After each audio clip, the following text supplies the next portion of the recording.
ओम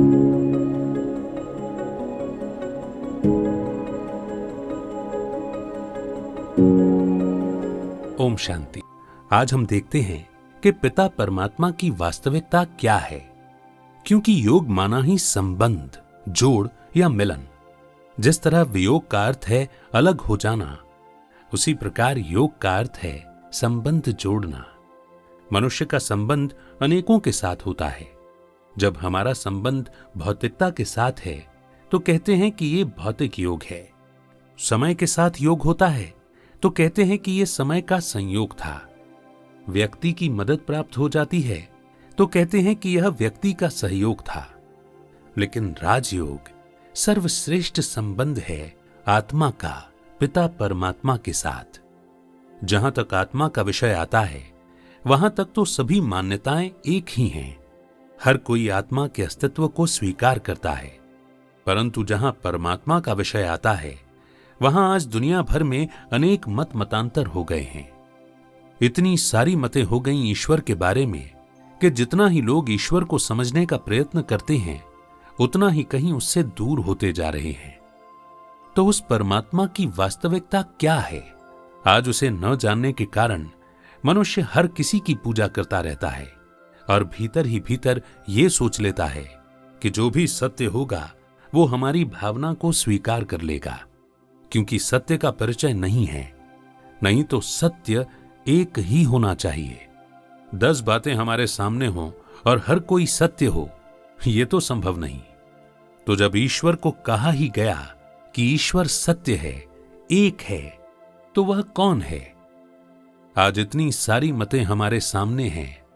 कोई कहता है प्रकृति परमेश्वर है, कोई कहता है आत्मा ही परमात्मा है, कोई कहता है कि ब्रह्म ईश्वर है, कोई कहता है कि वह कण कण में व्यापक है, कोई कहता है निराकार है, कोई कहता है साकार है और कोई कहता है वो है ही नहीं। तो सत्य क्या है? ये नहीं कि ब्रह्मा कुमारियों ने जो कहा उसे ही मान लेना है। नहीं, आज हम आपको ईश्वर के बारे में कोई मत नहीं देंगे, लेकिन आज हम आपको एक कसौटी देंगे जिस पर आप अपनी मान्यता को कसकर देख सकते हैं।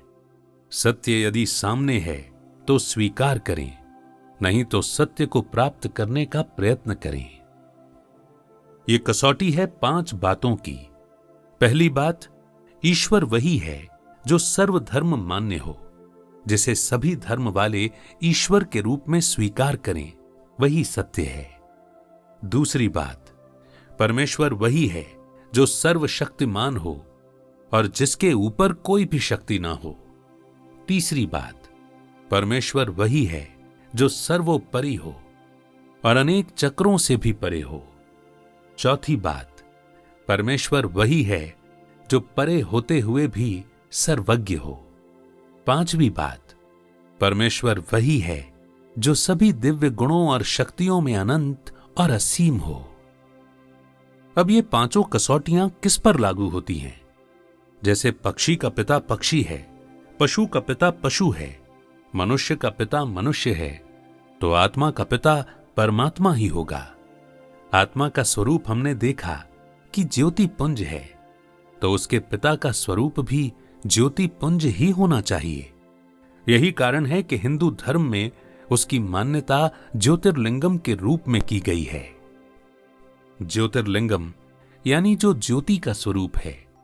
ज्योति की पूजा कैसे हो सके, इसके लिए भारतवासियों ने उसे एक आकृति दे दी जिस पर अपनी भावनाएं अर्पित कर सकें। इसीलिए उसे ज्योतिर्लिंगम कहा गया कि यह ज्योति स्वरूप परमात्मा का यादगार है, जिसके प्रति हम अपनी श्रद्धा और भावनाएं अर्पित कर रहे हैं। इसी को नाम दिया गया सदाशिव, यानी जो सदा कल्याण करने वाला है। भारत में इसीलिए 12 ज्योतिर्लिंग आज भी महान तीर्थ स्थल हैं। हर मंदिर का नाम नाथ या ईश्वर पर समाप्त होता है, क्योंकि वही सर्व के नाथ और ईश्वर हैं। अमरनाथ, बाबुलनाथ, भोलेनाथ, सोमनाथ, विश्वनाथ, पशुपतिनाथ, रामेश्वर, गोपेश्वर, विश्वेश्वर, पापकटेश्वर, महाकालेश्वर, ओमकारेश्वर।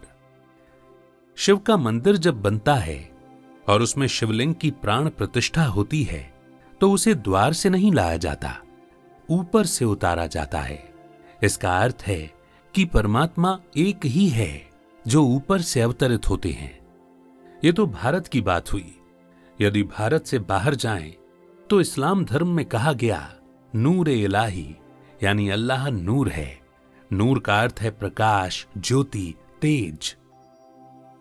हमने जिसे ज्योतिर्लिंग कहा, उन्होंने उसे नूर कहा। क्रिश्चियन धर्म में कहा गया गॉड इज लाइट, हमने ज्योति कहा। मुसलमानों ने नूर कहा तो क्रिश्चियनों ने लाइट कहा। सिख धर्म में कहा ओमकार, निराकार, निर्वैर, सतनाम। जैन धर्म में कहा सिद्ध शिलापति, यानी सर्वश्रेष्ठ सत्ता। 24 तीर्थंकरों ने भी उसी निराकार स्वरूप का ध्यान किया। महात्मा बुद्ध ने भी उसी का ध्यान किया और उसे कहा चिनकुन सेगी, यानी शांति का दाता। उनका ध्यान भी उसी निराकार शिवलिंग स्वरूप सत्ता पर रहा। पारसी धर्म में भी कहा गया अखंड ज्योति स्वरूप। इस प्रकार पहली कसौटी सर्वधर्म मान्य सिद्ध हो जाती है। परमात्मा सर्वोच्च शक्ति है। इसीलिए शिव के साथ शब्द जुड़ता है शिव शंभु, यानी जो स्वयं उत्पन्न हुआ है, जिसके माता पिता नहीं है। वही अजन्मा है, जिसको काल भी नहीं खा सकता। वही अकाल मूर्त है, जो अकर्ता, अभोक्ता, अव्यक्त पुरुष है, जो दुख हरता, सुख करता है।